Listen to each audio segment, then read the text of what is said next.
Yan. Sabi mo yan, ganyan gawin natin nga mukha. Nagsangyup kami. Nagsangyup daw.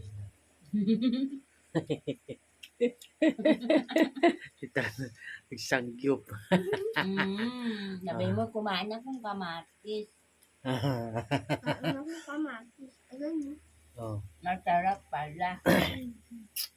Ano, ibababad pa ba yung ano? Karne din na, di ba? Karne.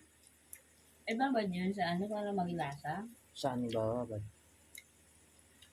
Sa tuyo at ano lang. Ah. Yung timpla lang natin. Ayun naman yung masyadong...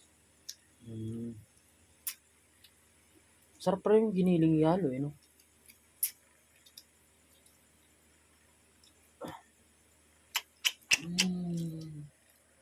Hi. Oh.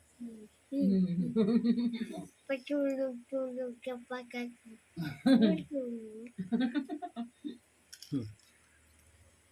Sangyup kami, oh. Ayaw ni JR eh.